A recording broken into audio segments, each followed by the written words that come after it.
Good morning, everyone. This is Nate G. Let's do a quick training video on how and when to take a sniper trade and what we look for in the internals to help us confirm that we've taken the right trade and or keep us safe from taking a reversal trade at the wrong time. So as you can see here, we have the SPX up on the charts. We have our gamma exposure levels, and we have our Sniper Pro here at the bottom. And when we take a sniper trade, sniper trades are based on reversals, both when we're trading, the standard sniper reversal setting, which is what's right here, and when we're trading like a trend up or a trend down, we're trading that reversal. So either it's a snapback from a low, like let's say down here, or we get a little dip and then a continuation up, right? And so that continuation is actually a reversal. We end up reversing down and then right back up, right? And so you want to be able to, when you're moving with the trend, capture that reversal, after this little dip, right? So that's how the indicator works. So now we just need to figure out, one, what our settings need to be, and two, when the best time to take a trade is. Okay, so we understand that we kind of are looking at oversold and overbought conditions. That's when we get the brighter colors histograms. And then we get the arrow for our fire signal. That's when we want to either be entering or just about to enter. And then the histogram color change is what we're looking for our confirmation. So that's the mechanics of the trade. And so usually I like to have them light to dark, because when it turns dark, that's when or bright, I guess is the right way to phrase that. That confirmation has happened. And a lot of times you'll get an arrow and a confirmation on the exact same candle.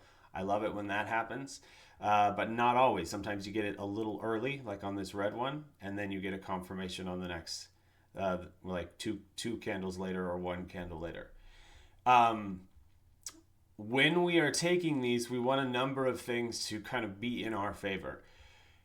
One, the first thing I want to do is make sure that I am taking it off of a level that makes sense. Okay, so levels that make sense are large gamma exposure levels that are going to act as support and resistance.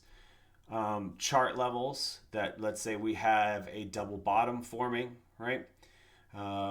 If like on today's price action, this price were to come down into this double bottom area, that would be a good spot in which to take a shot. Any kind of a double top area, if we're coming into VWAP on either side, I'll take those kinds of reversals.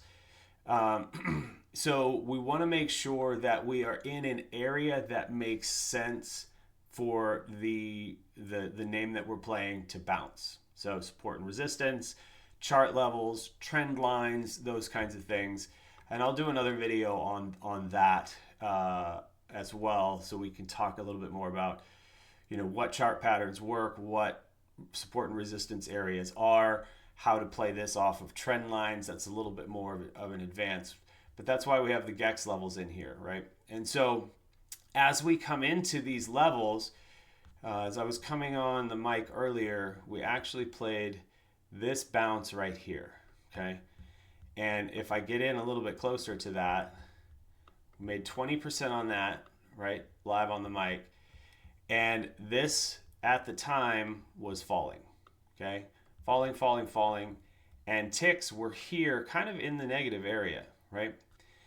And so I don't want to step in front of that unless I have, and by stepping in front of that, I mean trying to take a call trade for a move back up in the other direction without some things going in my favor. So the first thing that came was we came down into this put support level on the gamma exposure, right? We can expect some sort of a bounce generally. Sometimes you move right through it, But generally, if price action is moving smoothly and we're not, we don't have ticks down here in the 900s, that level is at least going to be a small bounce, right? And so, one, we came into that level. Two, we were in an overbought condition, right? We were outside of these red and green lines. And three, we got a signal. Okay, we got a buy signal here on the sniper indicator in an area that should act as support, right? And if you can see over here on the ticks started to move back up towards zero, right? From negative back up towards zero. So a number of those things all came together, and that made it so I felt confident in taking this bounce trade. And as you can see, it's small. Like I said earlier, it's not a sexy trade, right? But it got 20% and then it reversed, and now it's kind of chopping around this put support level, which will kind of act as a magnet, right? So we're going to kind of come up, most likely below it, and come back up to it, come above it, come back to it, until something in the market sort of shifts. When we're deciding on what kind of day we want to trade in, right, or what kind of day we're going to have, today was kind of interesting. We opened up, you can see, we just kind of sold off, looked like we were going to maybe bounce at this zero gamma level, and then we rolled over pretty hard down into these lower areas. And what was interesting is this is the tick indicator here. What was interesting is the ticks were not, if you see this kind of a move, generally, right, you're going to see ticks down here in, negative 1,000 range. And you're going to know, okay, I really don't want to step in front of that. This is just selling off. If I'm in puts, I'm super happy. But otherwise, I'm just going to kind of stay out until we get something that sort of stabilizes. And we weren't getting that, actually. Ticks were kind of hovering around zero, not doing a whole lot. And, VIX was going up, right? So this is the VIX. VIX was rising, so that was kind of telling you that, okay, for at least in the short term, this is gonna kind of continue to fall.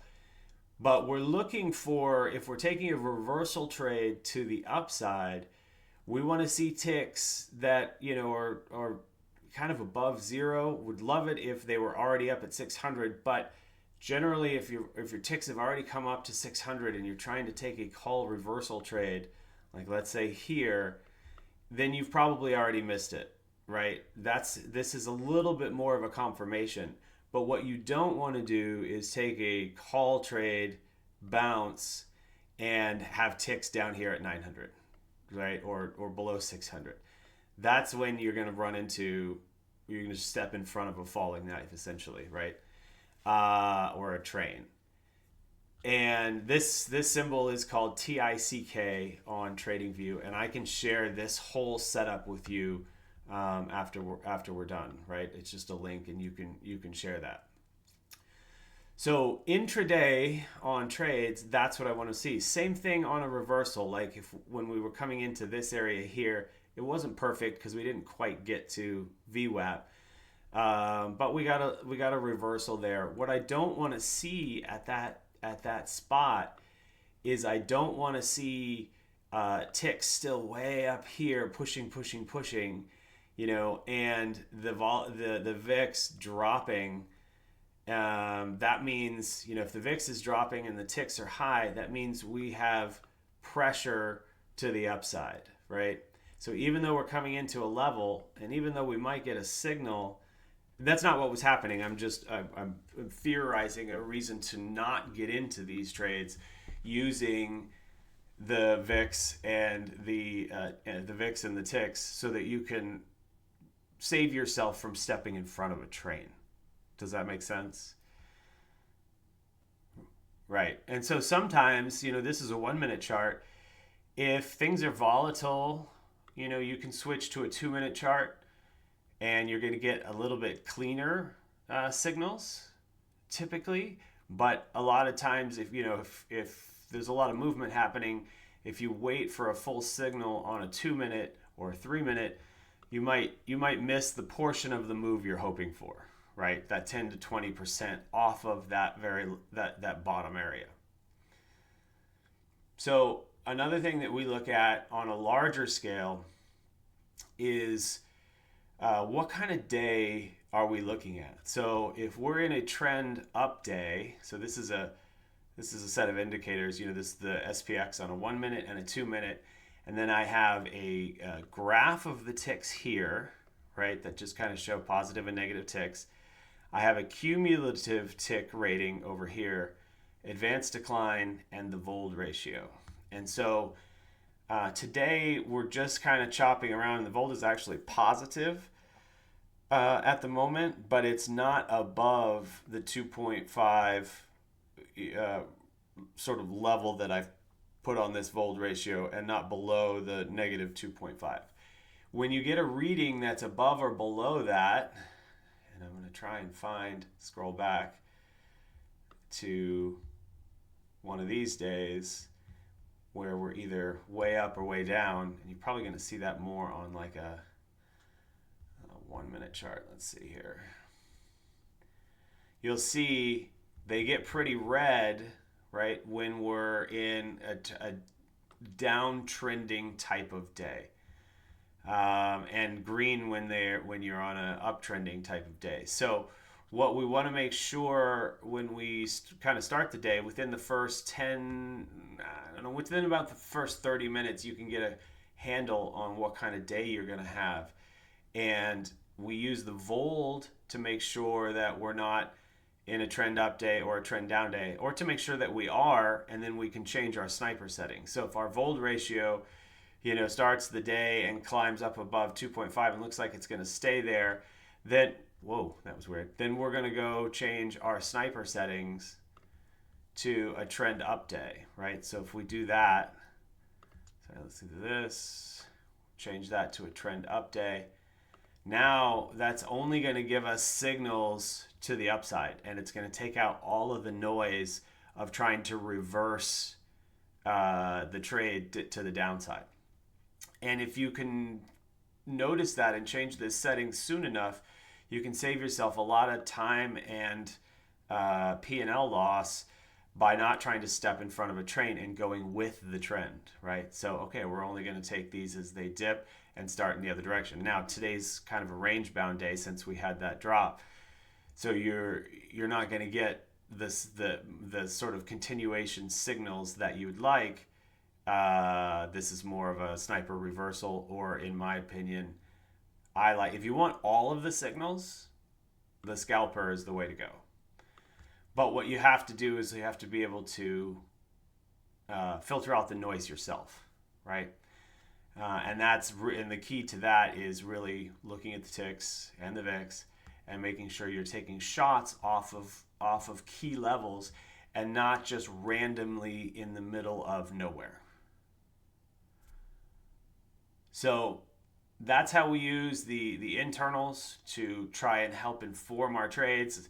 If you get into a call trade, sniper off of a signal, and all of a sudden the ticks get way up here, plus 900, that's also a signal. I think I can hold a little longer, right? I don't have to get out right now.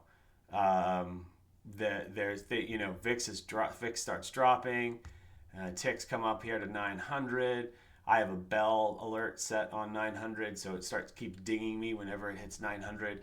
So then that's just like my Pavlovian dog salivation thing, where that thing starts dinging and I'm in a call trade and I'm watching the VIX fall.